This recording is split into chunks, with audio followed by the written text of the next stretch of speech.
Be me, 25. I'd describe myself as pretty independent, social, and definitely outspoken. I've never been one to let a guy control me or dictate what I do. If something doesn't make sense to me, I'll challenge it. I've been called a feminist more times than I can count, usually by guys who don't like that I argue back. Fine by me, it's a compliment. I put men in their place. Then there's Alex, my boyfriend. He's 27, works a stable job in IT, and honestly, he's the most laid-back guy I've ever dated. No jealousy issues, no anger problems, no weird controlling behavior. We met through mutual friends at a game night almost 2 years ago. At first, I didn't think much of him. He was quiet, more of an observer than the center of attention. But he made me laugh, and after a few weeks of texting and hanging out, I realized he was different from the guys I'd dated before. Steady, reliable.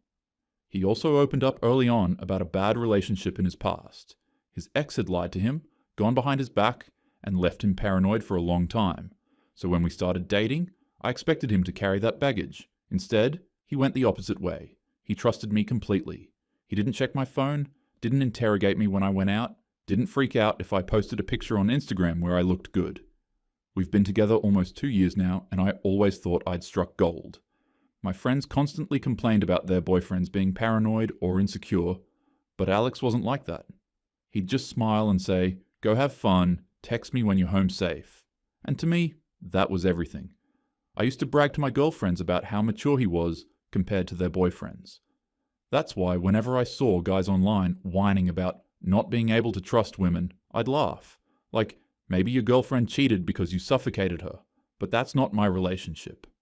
Everywhere I look, men are crying about cheating, saying women are disloyal, or how modern women aren't like their grandmothers. Honestly, I've always thought it was dramatic. Guys love to make themselves into victims. For me, I felt like my relationship was proof that men were wrong. That's what made what happened so confusing. It was last weekend. A friend of a friend was throwing a party. One of those things where you don't know most of the people there, but the music's good and the drinks are flowing. I went with a couple of my girlfriends. Alex didn't come. He's not really a party guy, but he didn't care if I went. He even told me, "Have fun, babe."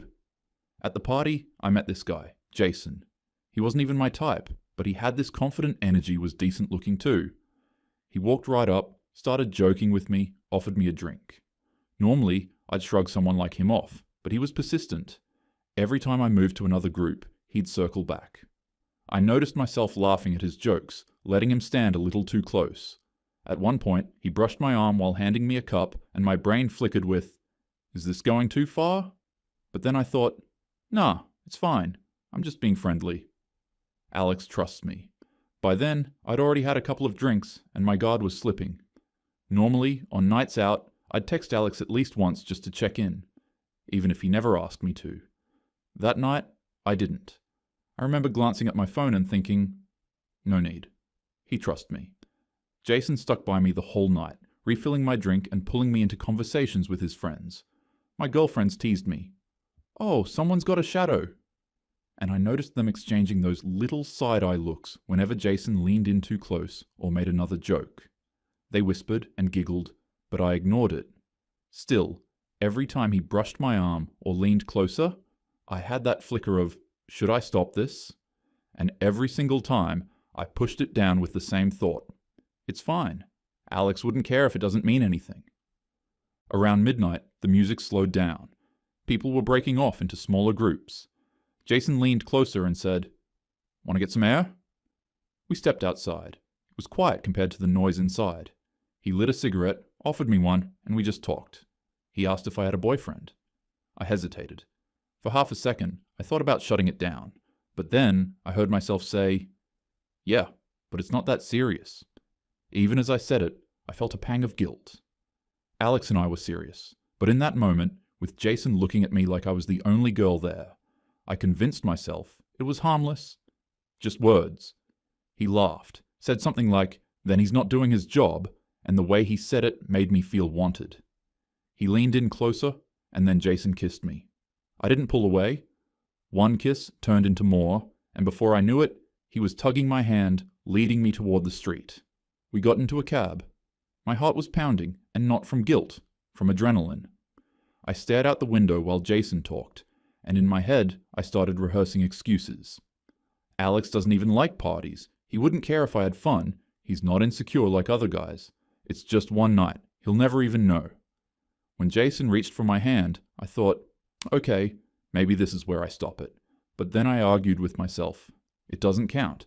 I'm not going to see him again. It's just physical, no feelings. By the time we got to his apartment, I'd already convinced myself it was harmless. I'd already drawn a mental line that said this wasn't cheating. As long as I never texted him again, as long as I didn't care about him, then it didn't matter. So when it happened, I didn't stop it. And in my mind, I was already building the defense. It didn't mean anything. We ended up at his apartment. I won't go into every detail, but I'll be honest. He was better in bed than Alex. More confident, more assertive, like he knew exactly what he was doing. In the back of my mind, I even thought, why can't Alex be like this? When it was over, I slipped my dress back on. Honestly, was in a good mood. Afterward, he tossed me his phone and said, "Here, put your number in." I did it without even thinking twice. It didn't feel like some big betrayal.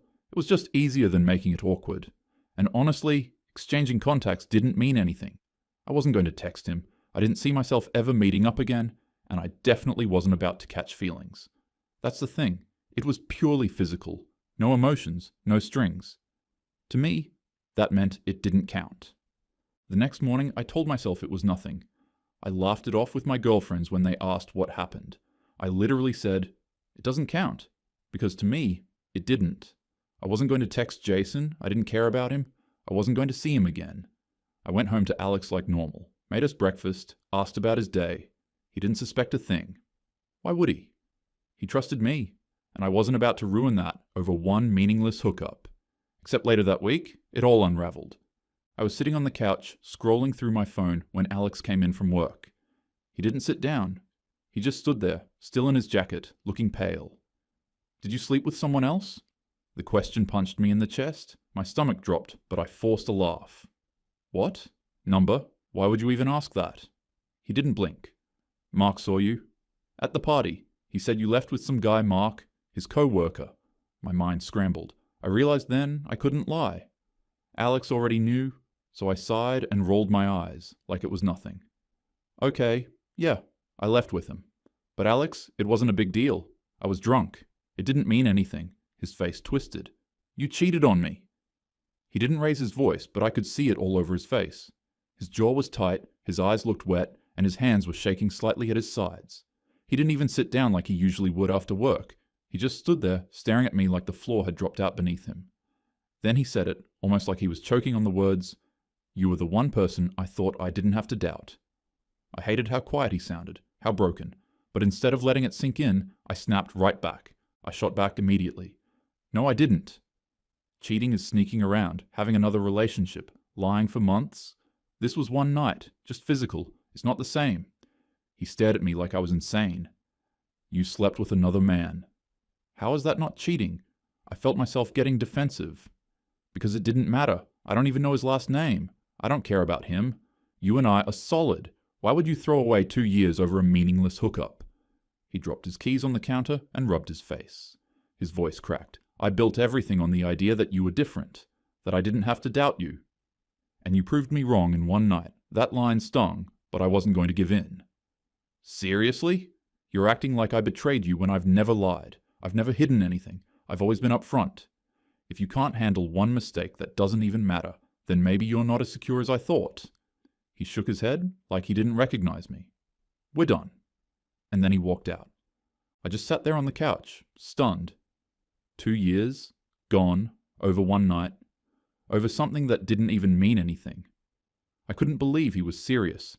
How could he end everything over that? It wasn't like I'd fallen in love with Jason. It wasn't like I was planning to leave Alex. It was just sex. But apparently, to him, that was enough. And now I'm here, trying to make sense of it. From my perspective, I didn't cheat. I didn't break his trust in the way that matters. I didn't have a secret double life. I didn't emotionally connect with someone else. But to Alex, one night was enough to throw it all away. The first person I called after Alex walked out was my best friend, Lily. My voice was shaking, but not from guilt, from anger. I kept pacing in circles around my room, ranting into the phone. You won't believe this.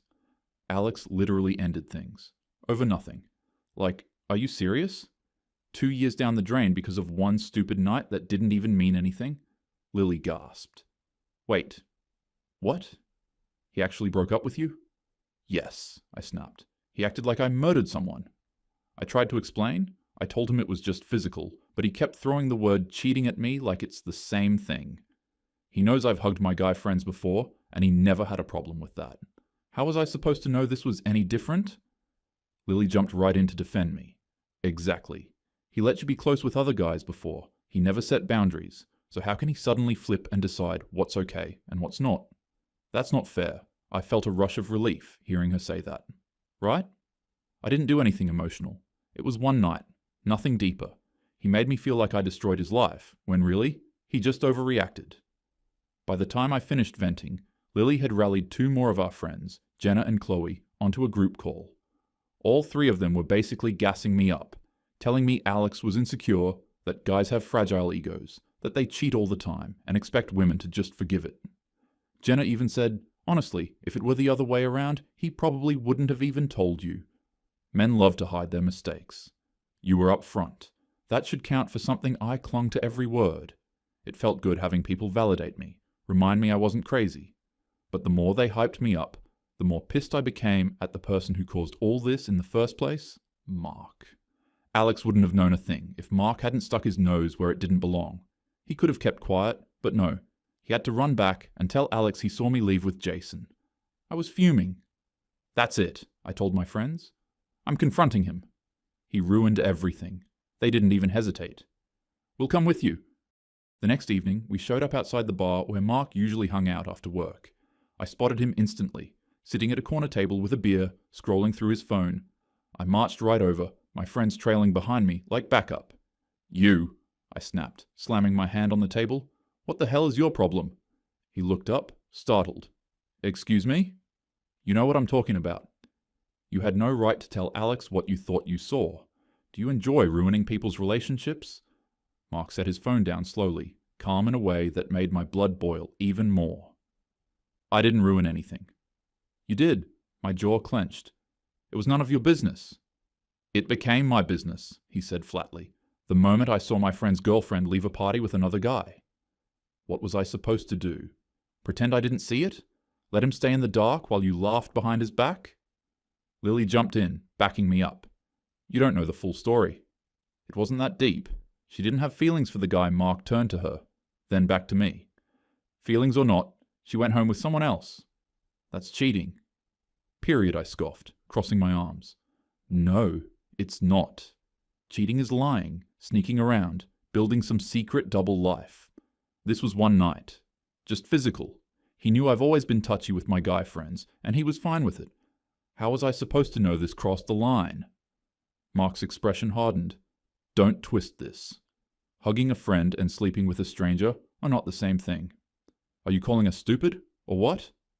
My friends tried to jump in, saying things like, men do this all the time and it's no big deal, and if women had the same freedom, guys wouldn't last a day. But Mark didn't even raise his voice. He just cut through all of it with the calmest tone I'd ever heard. Alex trusted you, he said. Do you get that? He trusted you with his whole heart after everything he went through with his ex. And you threw it away for what? A guy who bought you drinks? You didn't just cross a line. You nuked the whole thing. And this right here? This is why men don't trust women anymore. Because no matter how loyal we are, no matter how much trust we give, it's never enough. We let you go out, we give you freedom, we don't control you. And somehow, that gets twisted into permission to betray us. Then when we call it out, you downplay it, like our pain doesn't matter. That's why guys are done. That's why they keep saying, you can't trust modern women. I felt my cheeks burn hot. You don't understand. It didn't mean anything. I wasn't going to text the guy again. I wasn't even going to see him again. Mark shook his head. That doesn't make it better. It makes it worse. You risked a 2-year relationship for something that meant nothing. Do you know how pathetic that sounds? I opened my mouth, but nothing came out. He kept going. And you're still standing here defending yourself. Acting like you're the victim. This is exactly why guys say they can't trust women anymore. Because when we give you trust, this is what happens. And when we call it out, you spin it until somehow you're the one who's wronged. The words hit harder than I expected. My friends shifted uncomfortably beside me, but none of them spoke up. I hated that silence. It made me feel cornered, so I lashed out. Wow, so you're just going to sit there and act holier than thou? Newsflash. Men cheat all the time. At least I was honest. At least I didn't hide it for months like guys do. Mark leaned forward, eyes locked on mine. At least Alex wasn't that kind of guy. He was loyal to you from day one, and I wasn't about to let him waste another second of his life with someone who couldn't give him the same. I blinked at him, speechless for once. He stood up, grabbed his jacket, and walked out, leaving me and my friends sitting there in stunned silence. For a moment, nobody said anything. Then Jenna finally muttered, "Okay." That was intense. I quickly tried to reassert control, waving my hand dismissively. He's just a bitter guy taking Alex's side. That's all. He doesn't get it. But deep down, I couldn't shake his words. The night after confronting Mark, I couldn't stop myself. I stared at my phone for hours before finally caving and texting Alex. "Can we just talk? Please, you're overreacting. 2 years can't just end like this?" He read it. No reply. I called, straight to voicemail. When he finally texted back the next morning, it was short. "You made your choice. I can't forgive a cheater. I'm sorry I clenched my phone so hard my hands shook." 2 years and he was really going to throw it all away over one night? I shot back. Wow, seriously? After everything, you're acting just like your ex. She screwed you over and now you're projecting it onto me. I'm not her. You're just too weak to see the difference. I was fuming. If Alex was going to paint me as the villain, fine. I wasn't going to sit around begging. I decided to call Jason, maybe to prove to myself that Alex was replaceable. When he picked up, I tried to sound smug. "So looks like Alex bailed. Guess that means you win. You're hotter than him anyway." There was a pause, then Jason laughed. "Relax. I wasn't trying to win anything. We had a fun night, that's all. Don't overthink it." The way he said it made my blood run cold. I pushed back. "So what, you don't want to see me again?" "Not like that," he said casually. "If you're down to hook up again, cool. But I'm not looking for a girlfriend." It hit me harder than I expected. He didn't care about me at all. I wasn't special. I was just another girl he added to his list. I hung up fast, my face burning. I wanted to scream. Not only did Alex dump me, but the guy I threw it all away for didn't even see me as more than a body for the night, and that's when it really sank in. I'd lost someone who actually loved me for a guy who saw me as nothing. But here's the thing. I still don't think I did anything wrong. It was one night, just physical, no feelings, no strings. Men cheat all the time and get forgiven. Yet I mess up once and suddenly I'm the monster. So yeah, I lost a 2-year relationship over something that didn't even matter. If men want to throw everything away over one harmless mistake, maybe that's on them. Maybe this is why I'll never trust men again. They can't handle reality, because if one night kills 2 years, maybe love was weaker than I thought.